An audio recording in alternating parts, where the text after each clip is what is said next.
one comes to the Father except through Him. Amen. Let's declare He is the way and He is the only way. Yes, Jesus. I lay my life down at your feet. You're the only one I need. I turn to you and you were always there. Amen. In troubled times, it's you I seek. I put you first, that's all I need. I humble all I am, all to you. Amen. One way, Jesus, you're the only one that I could live for. One way, Jesus, you're the only one that I could live for. Yes, Jesus, you're always there, Lord. 'Cause you are always, always there, every how and everywhere. Your grace abounds so deeply within me. You will never change, oh God. You will never ever change. Yesterday, today, the same. Forever till forever meets no end. Come on, let's declare one way. One way, Jesus, you're the only one that I could live for. One way, Jesus, you're the only one that I could live. Once again, one way, Jesus, you're the only one that I could live for. One way, Jesus, you're the only one that I could live for. Yes, let's sing again. You're always there, oh God. Thank you, Jesus. 'Cause you are always, always there, anyhow and everywhere. So grace abounds so deeply within me. Thank you, Jesus. 'Cause you will never ever change. Yesterday, today, the same. Amen. Forever till forever meets no end. Yes, Jesus. One way, Jesus, you're the only one that I could live for. One way, Jesus, you're the only one that I could live. Once again, it's one way, Jesus, you're the only one that I could live for. One way, Jesus, you're the only one that I could live for. You are the way, the truth, and the life. We live by faith and not by sight. For you, we live it all for you. Come on, let's sing it. You are the way, Lord. Yes, you are the way, the truth, and the life. We live by faith and not by sight. For you, we live it all for you. Once again, let's declare, you are the way, Lord. You are the way, the truth, and the life. We live by faith and not by sight. For you, we live it all for you. For the last time, you are the way. You are the way, the truth, and the life. We live by faith and not by sight. For you, we live it all for you. One way, Jesus, you're the only one that I could live for. Amen. One way, Jesus, you're the only one that I could. For the last time, one way. One way, Jesus, you're the only one that I could live for. Amen. One way, Jesus, you're the only one that I could live for.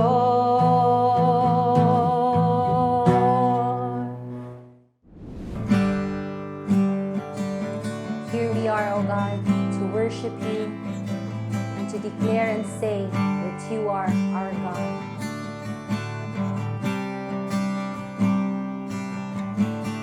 Light of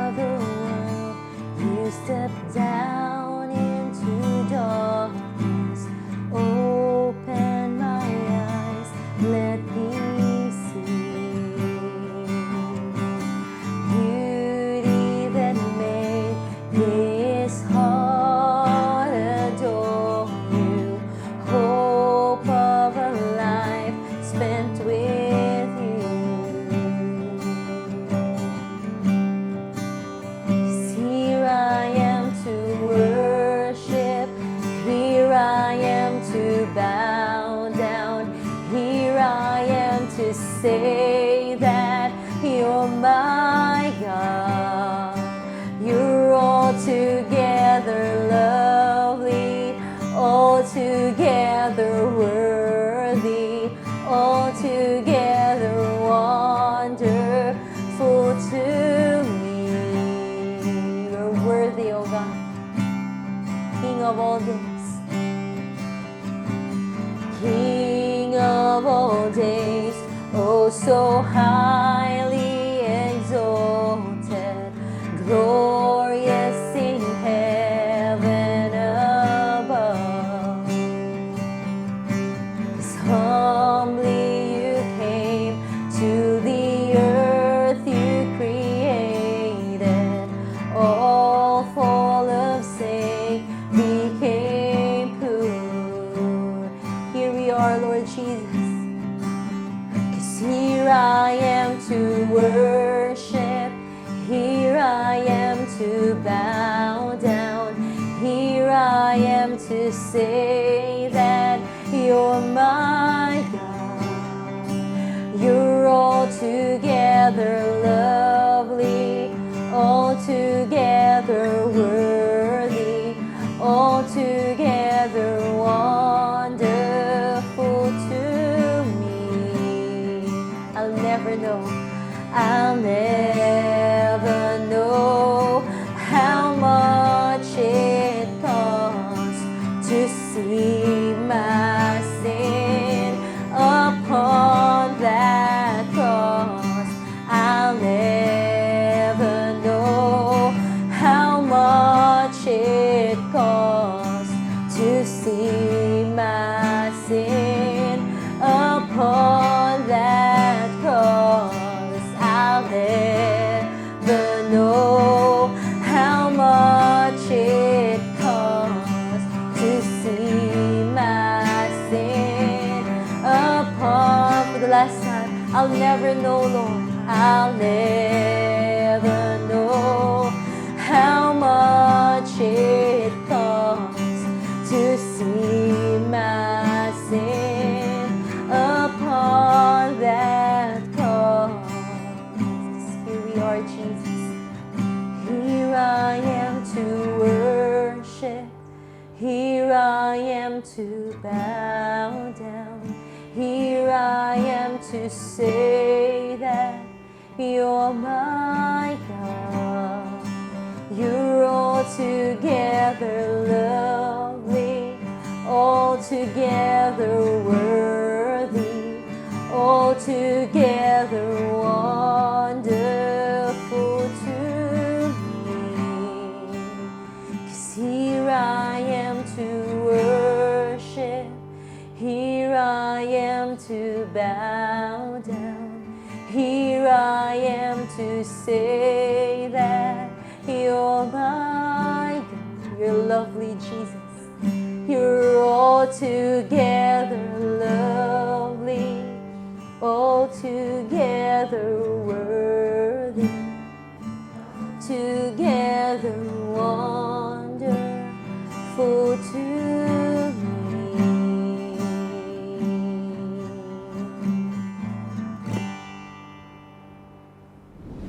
Shalom community, welcome to a continuation of our series about the life of a believer. And before that, let's first bow down our heads. Let's pray. Lord God, we'd like to thank you as we continue on sa among series. We know, Lord, that you have been working sa duha na mo ka sermon so far for the past 2 Sundays. And again, you will come to make us realize, Lord, if there's anything in our life, in our spiritual life, where gina-neglect na namo, whether it be on the first one where we discuss about worship, or the second one where we discuss about fellowship, or karon as we discuss about discipleship. Lord, I pray that you touch areas among kinabuhi if we are guilty of something that needs to be addressed, because we do want, Lord, nga mausab amo ang ma-renew, ma-rejuvenate mo samot mi kadasig pag-abot sa amo ang pag-follow, pagtuo sa imo, ha. So Lord, I pray that you motivate us for this morning. We thank you in Jesus' name. Amen. Our scripture verse for today is found in Romans chapter 8, verses 28 to 29. Let's read together. We know that for those who love God, all things work together for good. For those who are called according to His purpose. For those whom He foreknew, He also predestined to be conformed to the image of His Son, in order that He might be the firstborn among many brothers. Now, as we discuss about discipleship, being a disciple, being conformed to a master or someone na atong gina-follow, gina-worship, gina-emulate, atong kinabuhi para mo pareha sa iya. That's why we want to focus kaning verse here in verse 9, where we will focus kaning statement na that we will be conformed to the image of His Son. So first, let's understand, as we discuss about discipleship, unsa pasabutan ng disciple? What does it mean to be conformed to someone's image or to a master or to a sensei, to a teacher? Unsa na siya unsay meaning di ay being a disciple, a follower of that person? A disciple has been shown to be someone who follows the teachings, life, and aim of another until the person becomes like the master. Kung mapareha siya or take over sa master, and then dito niya ipadayon, or even while he is being a disciple, ipadayon niya, magtuon siya sa teachings, i-live out niya ang mga principles, even ang lifestyle, i-emulate niya sama sa iyahang master. Now, when I was watching isa ka documentary, and there have been a lot of good documentaries both in mga streaming services and even in YouTube, I learned about how the industry is made pag abot alang sa sushi houses in Japan, and that there was a crisis nga nagapagamay na mga authentic jud na sushi places, and nagapadaghan katong murag katong dali lang pagbuhat or nakapackage na or kanang ginabaligya na, which is totally unlike the art of making sushi.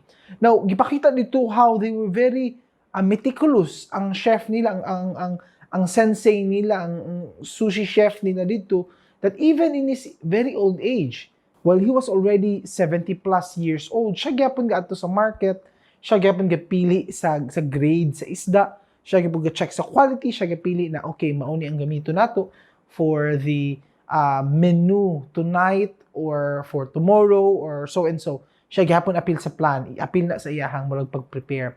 And then gipakita dito kinsa ang team niya, unsa ang mga staff niya, and it just shows na nagpakita dito nga di basta-basta anyone can choose unsay piliun, because it would take them at least 10 years to become at a level na pwede sila ma-promote.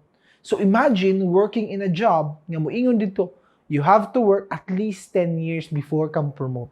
So they interviewed one of those who were preparing, and it just so happens di ay nga assigned sa katong mga chef to be or mga disciple atong chef is that he would first have to master kaning pag-create og egg according to the principles or standards or quality na giset by the chef. And while he was talking, 3 years na dito niya ginabuhat. He was assigned solely sa egg and katong mga ginapang slice niya in preparation sa mga kinahanglan by the chef. And for 3 years, gi-interview siya nga mo to balik-balik ang ginabuhat, and yet iyon siya, wala gyapon niya naabot ang master level.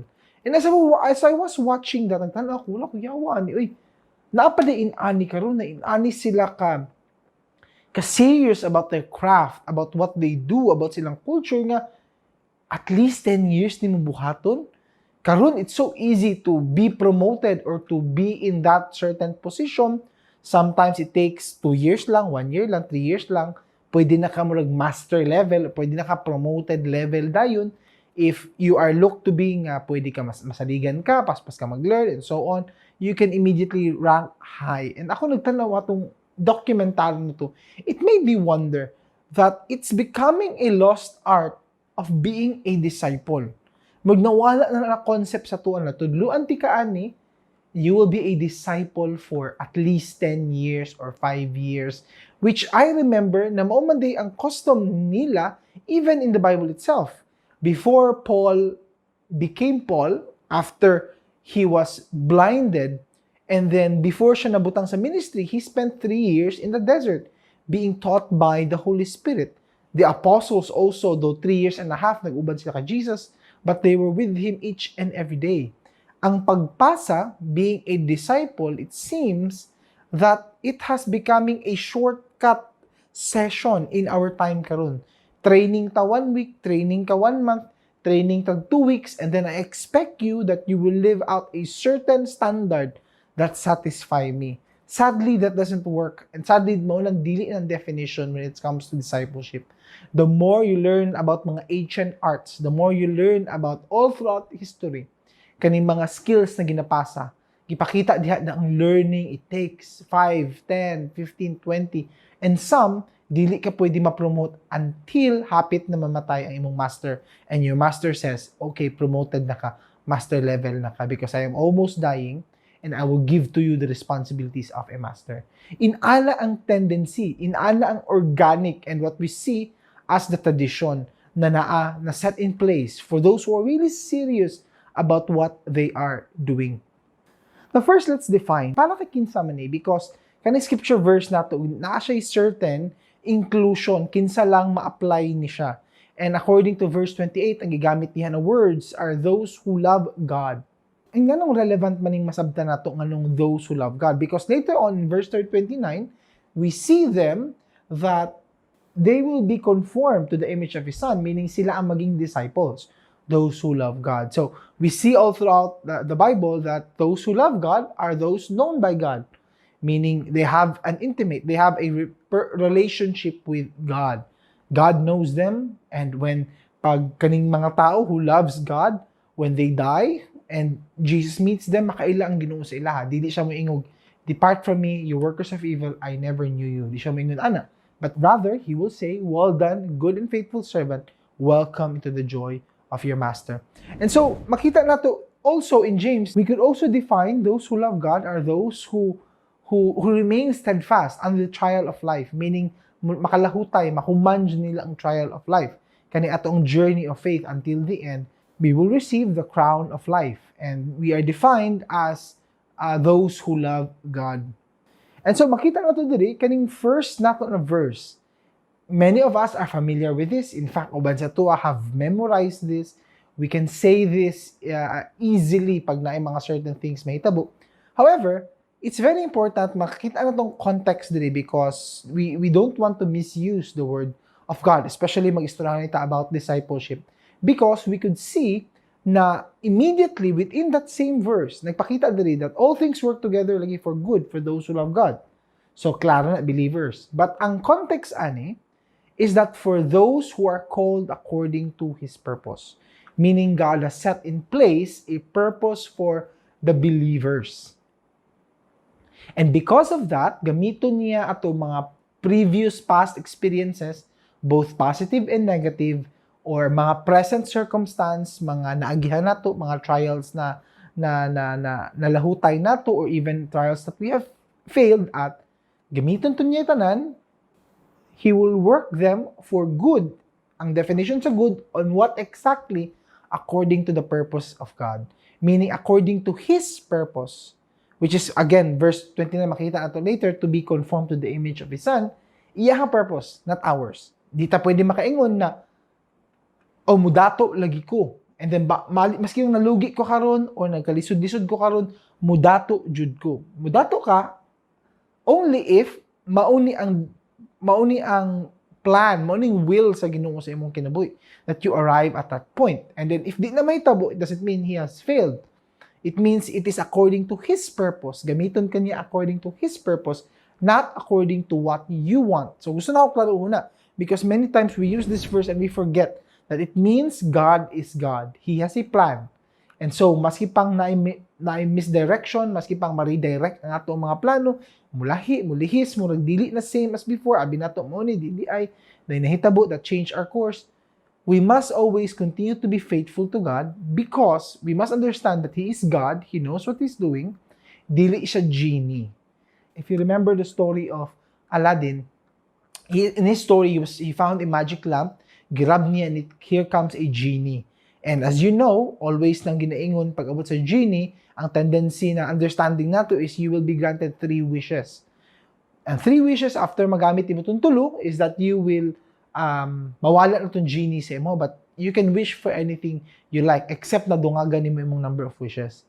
Ang Ginoo is not a genie, but sometimes we treat Him as one, meaning I will follow you, Lord, and I will expect, although I will not say it, but nag-expect ko that some way, somehow, kaning prayer na ako, tubago ni mo ni. And then, if na ako'y wish, makuha na ko because nagasimba ko, nag-pray ko, nagabasa ko sa Bible, nagabuhat ko ano yung mga things na ginaingon sa Bible, then therefore, you're obliged to answer my prayers as well. And that is a genie na relationship, dili na God. And sometimes gani, baliktad pa. Dili ang Ginoo na na 3 wishes, kita ang naga-chance sa Ginoo. Lord, mutuo ko sa imo karon buhatan ni, pero kung mahitabo gani ni, o di kini mo tubago ni, di na jud ko mutuo sa imo. Balin ako relihiyon. Mulain ako faith. I remember we had a churchmate before. Sige siya ingon na dili jud siya gusto nga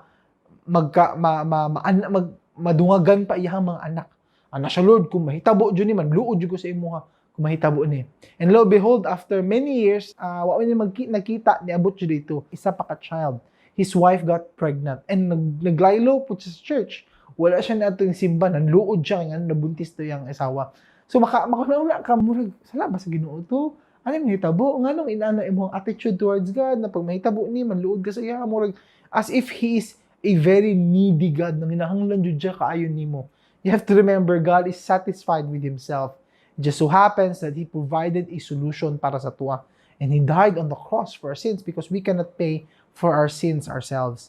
So He is doing us a favor, dili kita nagahatag og favor sa iya. So kinahanglan na i-change. Now, magets na nato that we are disciples. Na kita, all the believers, who are genuine believers, we are those who love God. And all things work together, mga butang nahitabo in the past and even present karon, according to His purpose. And His purpose is this: for those whom He foreknew, kita, He knows us before He laid out the foundations of the world, according to the book of Ephesians, He predestined us to be conformed to the image of His Son, meaning we become more and more like Christ. Christ-likeness, another term, Ana. God desires for us to continually aspire to become more like Jesus. Di lang aspire, but to be changed, to grow, to develop ang atong character and skills and giftings to become more like Jesus Christ. Iyahan ng plan ever since the beginning. That's why He used certain circumstances para ibutang sila inanang position, inanang usage. God wanted to have disciples, so pinakauna niyang gipili. He wanted humble, uneducated people who will serve as those who, though really educated, but they have the knowledge of God. He chose fishermen. He chose the sinners of the world. He chose those that are in lowly ranks. When He used a missionary who is aware of different cultures and is able to adapt to different circumstances because of intelligence niya, He used someone who has a very, very bad record of going against ang mga Christians. In Paul, when he was able to deliver kato mga kuyaw kayo ng mga visions, he used that knowledge to keep him humble because he is going to use him in mighty ways. He became arguably the best missionary this world has ever seen, the Apostle Paul. Na kung makita na to ka ng mga circumstances, God will use those, including sa emuha. Including ang naagihan mo, even if you have sickness, you have been delivered from a sickness, naakay mga certain ailments, naakay mga experiences, naka-go through kang abuse, whatever it may be, you always have that experience na magamit nimo in whatever platform you can use because you can connect with other people who have gone through the same experience sa imuha. Munang beauty diha. Ang beauty diha is that the Lord is the one using us like a chess pieces on a chessboard. Kung gadula man siyang chess, kita gina-move niya to a certain direction wherever He may please. That's how powerful our God is. And kaya niya gamiton to tanan whatever it may be for according to His purposes. And we could see that part of becoming more like Christ is part of developing kani mga certain characters. We can see in Galatians chapter 5 that there are different fruit of the Spirit, meaning mamunga taani. The more we abide in Christ, the more we keep in step with the Holy Spirit, we will develop kaning love, joy, peace, patience, kindness, goodness, faithfulness, gentleness, self-control. Kaning mga butang na ni, the more we keep in step with God, the more na ma-develop ta. The more people will see that we are not sama sa una. There are changes in our life, there are positive characters and values nga nag-develop sa tuwa. It's because of God's plan that He wants us to be conformed to the image of His Son. We become more and more like our Master, being kita as the disciples. John 15, Jesus says, "Abide in me and I in you, as the branch cannot bear fruit by itself unless it abides in the vine. Neither can you unless you abide in me," Jesus says. "I am the vine, you are the branches. Whoever abides in me and I in him, he it is that bears much fruit. For apart from me, you can do nothing." He uses the imagery of a vine o branches o nagahata o nutrients, nagaprovide o guidance kung asa motubo. We are like that. The more we abide in Christ, the more God's plans and will mapadali o mag-go through the course that He intended it to be, which is ma-develop ning mga fruit or mga character, mga values that we will have that allows us to become more like Jesus Christ. Naklaro na ako diri, we will not become like Jesus. Wala any certain quality nato that is similar to Jesus. Gawas, we are created in the image of God. We will not become Jesus. Wala talaga tudloan na.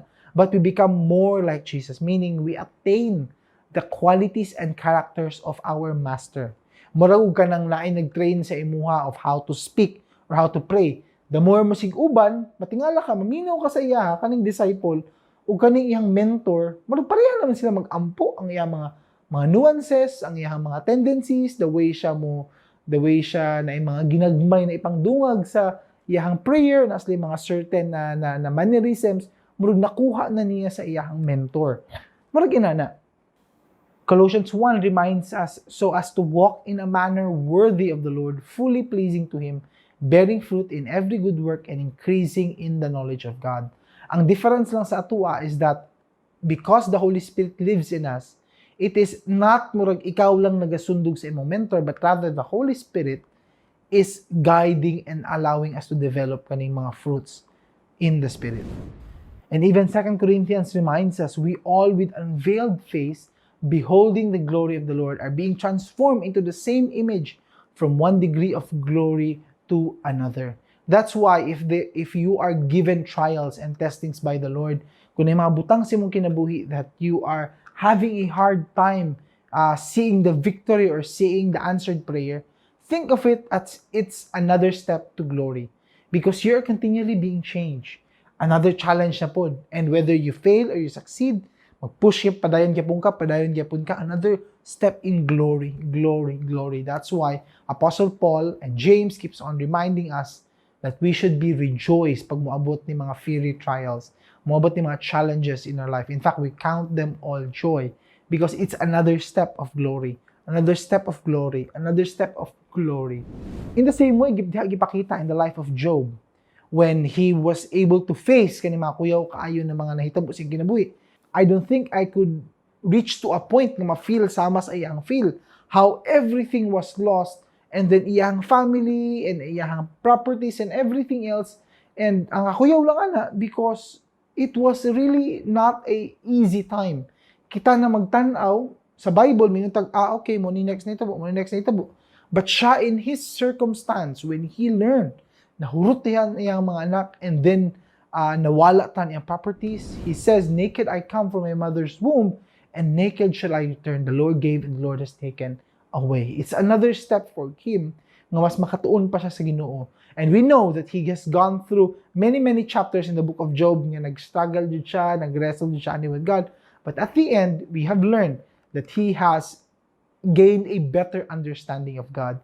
That the more na mag-try siya og debate sa Ginoo, nganong gibuhi pa ko ni Lord, nganong gipanganak ako ani at sa nganong kaning mo gibot, the more he realized how foolish and how futile ang iyang thinking, because God in His knowledge, kabalos lang say may tabo, kabalos siya siyang ginabuhat, ipangutana siya mga series of questions, sige daw, tubaga daw ko ba, kung bright yung ka Job, tubaga daw ko ani ba, kinsa may nagbuhat ani, naba ka ato, pagbuhat na ko sa kalibutan, kumukidlat, naba ka ani, kinsa may nagabira ani, kung may tabo ni, so on and so forth.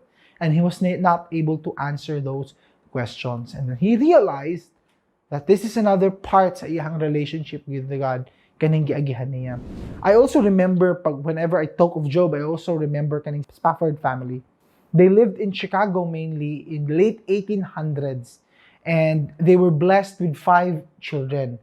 Kaning si Horatio Spafford and iyang wife. And during sa iyahang time sa pagnegosyo, he was very generous. Sige siya tabang sa uban. In fact, daghan kaayong mga ministers and preachers he would welcome in his home para mag-ministry sa iyang church o sa mga uban pa na surrounding.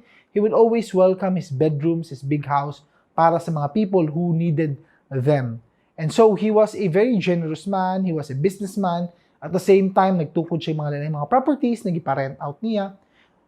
One time, in 1800s, there was a great Chicago fire. According to history, kaning fire na ni, it wiped out so many properties around mga 20% around or more than 10% of the properties in Chicago during the 1800s. Grabe kayong kalayo and hundreds of lives were lost during that time. Appeal dito ang mga properties ni Mr. Spafford. So when he experienced this, ang young family for the next few years, nag-struggle din sila of recouping ang mga nawala, i-recover sa mga na-damage ng mga properties and mga assets. And so he decided, okay, para makapahuway ako ang mga anak, is that ako ang asawa with my children, muadto sa sila sa somewhere else, if I'm not mistaken, sa London, para magtaminaw dito sa ilahang friend who was the famous evangelist, si Dwight L. Moody.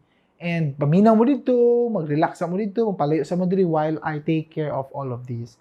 So after a few weeks, and sa ilaha, kung mo travel magud by that time by ship, it would take weeks before ka maabot certain destination. He received a telegram. Ang telegram was from his wife. And to paraphrase it, ang nakabutang dito, I have survived alone. Dito niya na-realize and news came to him that katong barko na nag-travel siyang family, it collided with another ship. Namatay ta niyang mga anak, ang nabilin na lang iyang asawa. And so he immediately concluded, sige pang ready niya, he rode on the next ship to go to his wife, to comfort his wife, and also to comfort himself, magkita sa ilaha. And as he was traveling there to where his wife was, nigawas ang captain, istorya siya because they were nearing the place kung asa nagbangga tong ship. And gitudlo niya, diri nagbangga tong ship. And here lies the bodies of your daughters. And at that time, he was overcome with emotion. Nibalik siya siyang kwarto and he penned the famous words from the hymn most of us probably know. It sounds like this.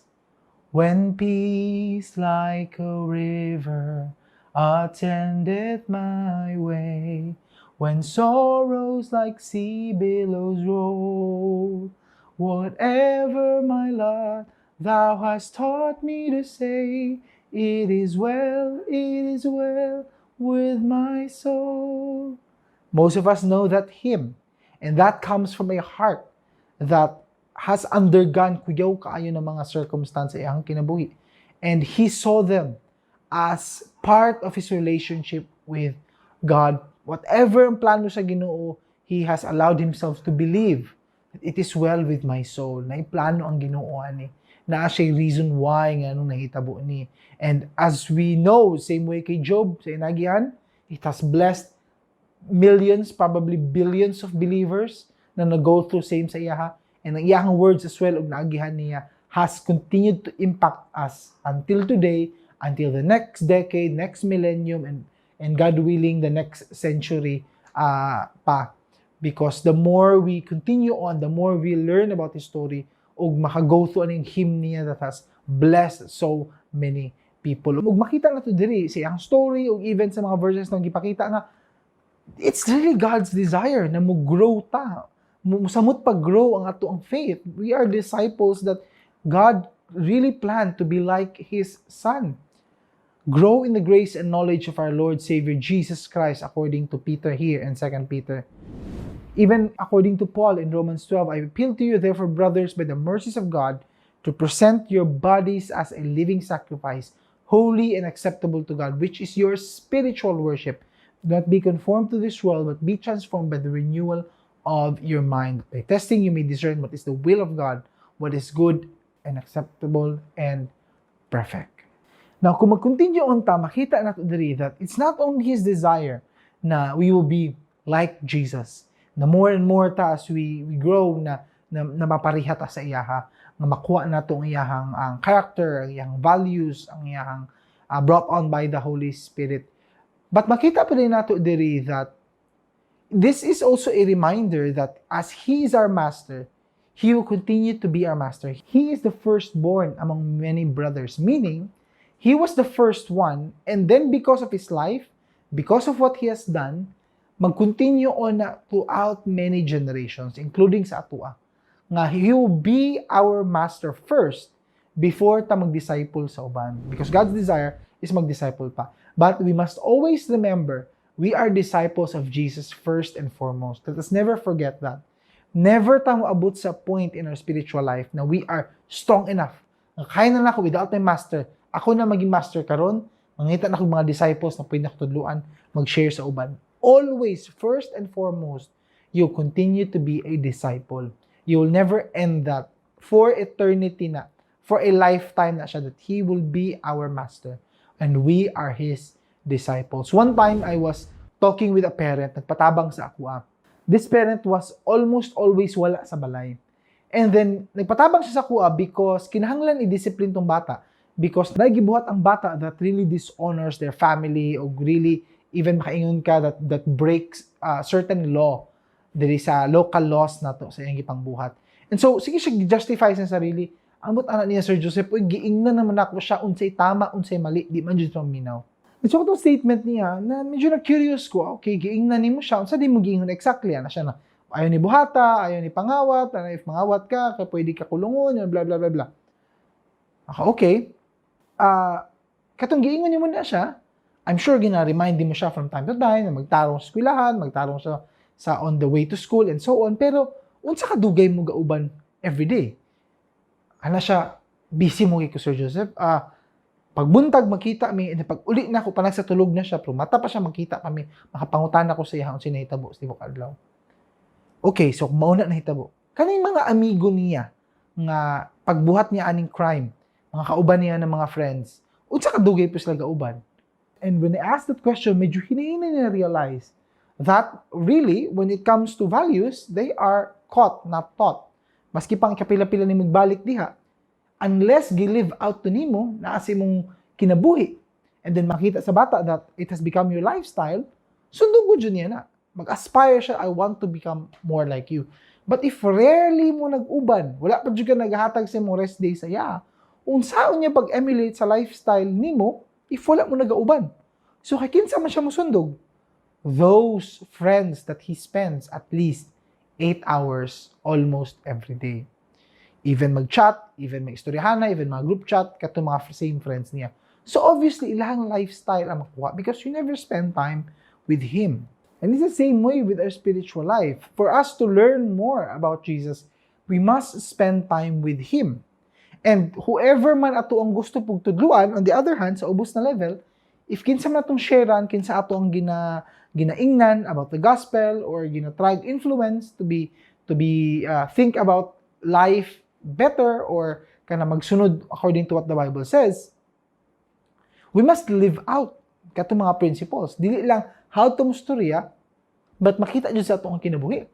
That's what being a disciple is. That's why even ang word na Christians, dili kita ang nag-decide to become that it will be called Christians because ever since the beginning, even mga unbelievers, sila ang nagtawag sa Christians as Christians because it was another term for little Christ. Because katong mga disciples si Jesus, pirmi nag-ingon si Jesus, according kay Jesus. Mauning giingon ni Jesus. Mauning giingon ni Jesus na ipasa na ako sa inyo. Sige sila quote kay Jesus, according to Jesus, according to Jesus. Niingon siya, ang tawag na sila mga little Christ. Kaya sige ingog, si Kristo. So mga gagmay nga Kristo ni sila. And it became a tag name. Gawas na develop na term. They became Christians because they really are living out kato mga words ni Jesus. In the same way, in ana ang being a disciple. A disciple is not above his teacher, nor a servant above his master. It will always have that impact sa tuwa. First and foremost, disciple you to Jesus. So, if there's anything you should be doing or thinking or planning, always be it in line, will my master be pleased? Maayo ba ko na disciple if buhaton ako ni? If I decide to do this, am I a good disciple of my master. So you may have noticed by now, hilig ko magtanaw og documentary. One of the documentaries I love to watch is kanang mga sports po ng documentaries, how they were able to have a championship run or kaning mga behind the scenes of a certain team. So one of the things na ako ma-pick up during those times is even katong mga multiple champions na sila, including sila Steph Curry, sila Draymond Green of the Warriors, and even some championship players of the previous decade, is that whenever nag-struggle sila during a time streak nga mag-disod sila shot, or di kaya pangit ang ilang play, di sila kasulod sa system, or di kaya nasa series, playoff series against an enemy, and then naglisod sila, ug daog ato, nag-struggle sila. One of the things I noticed is that those who have good college coaches, manawag sila sa mga coach nila. Coach, unsang buhaton ani? Keep in mind ha, that they're already professionals, they already have mga championship caliber na coaching staff, but they still ask their college coaches, Coach, or di kaya ang high school coach nila, whoever na mo rin they consider as mentor. Coach, nag-struggle dyan ko ani, unsa kang buhaton na ako, and then they will give tips, free tips as a master to a disciple. And that's alarming to me because kung makita nimo bitaw nganong dili ta inana when it comes to our atong skill, ang certain idea nga, of course dapat na atay mentor, we must develop that relationship na natay someone ginapangutana, and even sa ato ang spiritual life, we should look at that way always nga, Lord, nag-struggle ko anin, tsaka imayong buhat na ni Lord, kaning nanapod ni na certain situation ba or temptation, unsay maayo para maligyan ako ni para makadili ko, or unsay pwedeng strategy ka ani Lord, tabangin do ko Lord, unsay may pwede ani as our master nga kabalo ani tanan. We must have that idea that even if mature na ta, even if parent of 5, parent of 4, parent of 3, you'll always be a disciple of Jesus. Always keep that in mind. So muna, in our Christian faith, it's futile. Sayang lang if ang atong goal na gusto ko maging mabutan ko, maging maayo ko nga Christian good. That's wrong. Because ang mas maayong approach is that you focus on knowing more about Jesus Christ. That's why I don't particularly suggest kanang term na what would Jesus do? Because lisod kin tubagon. Wala ta nag-uban kay Jesus when he was still on earth. So di ta ka figure out unsa exactly iyang buhaton, or di ka na mag-go into his mind because he knows more a lot than what I know. So I'd rather say, instead of what would Jesus do, I would rather say, how could I know more about Christ sa kaning situation? How could I please more my master in this situation? Unsaon para mas mulalom ang mong relationship? Or unsa kaya ang makahatag sa iyang himaya according to this? And so, kung inana itong framework, unsaon para mas mulalom akong relationship sa Ginoo, we can easily filter out daghang king decision makings na maka-dishonor sa iya if always appeal siya diha. And I think that's what it means when Paul would say, pray unceasingly. Nga di ta mag-undang og prayer, dili pasabot ana always na naga-pray, but naatay constant communication with their master. Master, unsay buhaton ani? Unsay maayo ani? Unsa kay maayong approach ani? One way to look at the last verse that we have is not only to say nga, how could we connect ang si Jesus being our master, but also how could we continue on ang desire sa atong master? Because that's what a master is about. Nga, we continue on ang yang legacy, yang desire, yang plans. That's why disciples of Jesus, appeal sa atong lifestyle of discipleship is that we take on ang goal sa atong master because He's our master. We are the disciples, we take on His goal. Muna makita ni mo bitaw that there are many kind of mga good masters na seryoso kay sila sa pagtudlo sila mga estudyante. Usually, on their deathbed, muhatag na sila og kanang murag last na nila nga instruction. Padayon ninyo ni ayon yung kalimtan na inaani jud, dapat inaani jud ang standard na dapat niyo set, or dapat tiwason jud niyo man trabaho man nato na human, so on and so forth. That's what a master is. Ipasa niya sa mga disciples unsay mga last instructions, unsay dapat humanon, unsay dapat i-focus on ninyo ay mong pag-change ang objective. Even si Paul inana siya, he can proudly say, be imitators of me. Mabasa ka nimo, ang girom ka ni si Paul, be imitators of me, sundog ako ninyo. Ang pasabot niya ni, sundog ako ninyo kay ginasundog nako si Kristo. That's the master's mandate. We become disciplers. mo disciple po to sa uban. Kaya mo man ang desire niya. In fact, mauna iyang command in chapter 28. Go therefore and make disciples of all nations. Wala siya naingog simply, go therefore and preach the word. Preach the gospel or share about me. Ano siya, make disciples. Sa ato pa, ang goal niya is not only number one, mahimot ang disciples niya, but later on, mag-disciple tag-uban na musundog sa atua kay ginasundog nato si Kristo. Inana ang relationship. If you want to develop further ang imong relationship with God, that's the trajectory. Walay maayong disciple nga dili mag-desire maging discipler.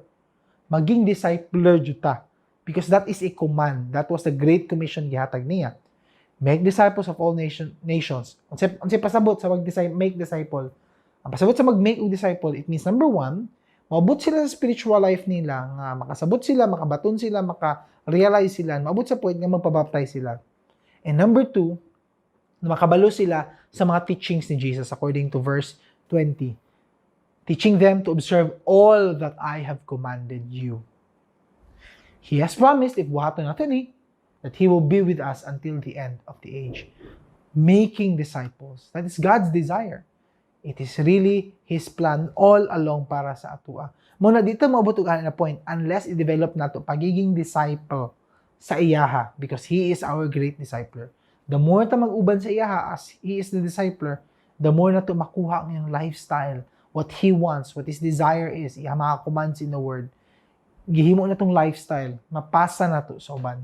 That is the greatest method na magtudlo if genuine gina-live out jud nimo imuhang ginapangsulti na according to the word of God. Because you are the light of the world, we are the city set on a hill. Di ta pwede matago, nor do people light a lamp and put it under a basket, but on a stand, it gives light to all in the house. In the same way, we let our light shine before others so that they may see your good works and give glory to your Father who is in heaven. You want to give God the glory? Let your light shine. You want your light to shine to everyone? Become a good disciple of Jesus Christ. I pray we are inspired to think of the next steps. Nag-istoryahan na ita about worship. I pray na impacto sa inyo nga gusto mo karon maghatag pleasure sa Ginoo, gusto mo karon inyong kinabuhi, be an offering to God, and then nag-move ta towards fellowship. Nag-desire ta maging mas warm atong mga gatherings, maningkamot ta mag-connect with other believers, maningkamot ta to really help out those who are in need, especially those who we call as brothers and sisters in the Lord. And then karon, this is it. Mag-istoryahan na ita, and I pray na ma-inspire mo that to realize na first and foremost, we are disciples of Jesus.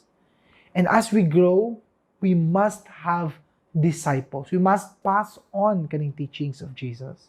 This is His mandate. Mao ning gisugo sa atong master sa tuwa. If we really are disciples, we become disciplers. And if we follow this, the more we will grow, the more we will see nga mag-uban ang Ginoo sa tuwa. He has promised us. He will be with us until the end of the age. And I pray we will be able to see that, see His work through our life. Though we tend to keep on failing, we tend to become not reliable, but how the Lord will work out His purpose in our imperfect lives and see to it that glory is given to Him. Let's bow down hands, let's pray. Lord, thank You for the reminders amua that we are first given that desire and passion nga mapariha mi sa imuha, that we also must remember that we are disciples of You, and lastly nga ipasa namo ni kaning teachings nimo, kaning mga na-learn namo, that we become disciples later on. Lord, I pray that You put a fire in our hearts na mag-desire mi na moabot ana na point. Wala excuse, whatever age that we have, whatever circumstance na may solo parent, in a complete family, or di kaya we are already an adult, or we are a member of a household, whatever circumstance na ami, You have called us to become disciplers. So I pray that You do that. In Jesus' name, amen. Yes, Jesus. Be the King of our hearts, Lord.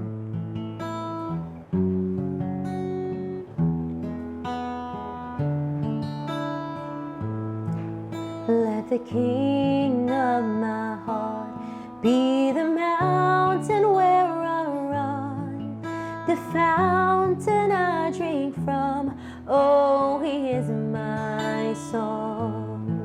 Let the king of my heart be the shadow where I run, the ransom for my life. Oh, he is my song. Once again, let the king of my heart be the mountain where I run, the fountain I drink from.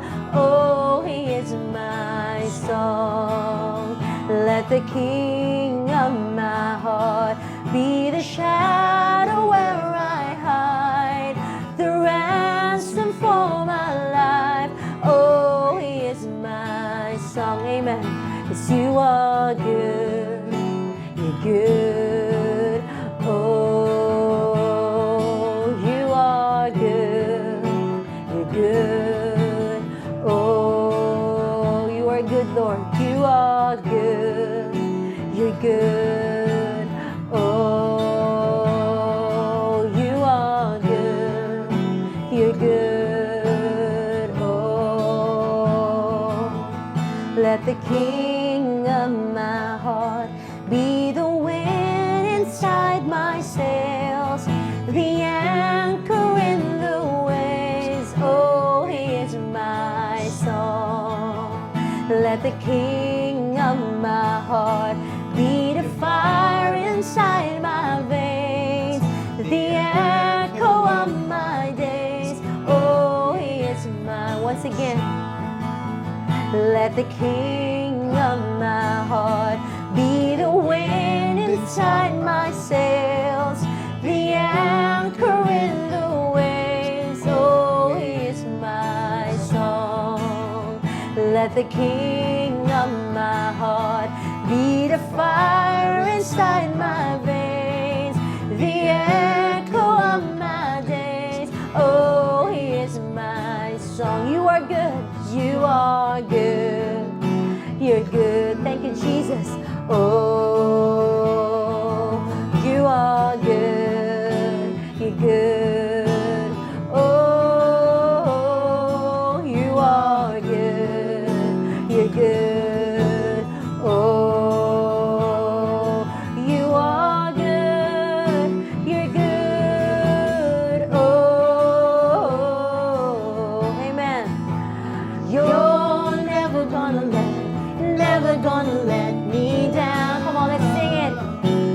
You're never gonna let me declare Jesus. Thank you, Lord. You're never gonna let me down.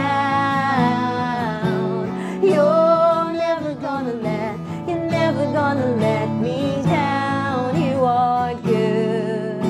You're good. Amen. Oh, you are good. You're good. Oh, we have a good God. Yes, you are good. You're good. Oh, you are good. You're good. Oh, once again, you are good. You are good. You're good. Oh, you are good. You're good. Oh, for the last time, you are good. You are good. You're good. Oh, you are good. You're good. Oh, let the king of my heart be the mountain where I run. Amen. The fountain I drink from. Oh, he is my song.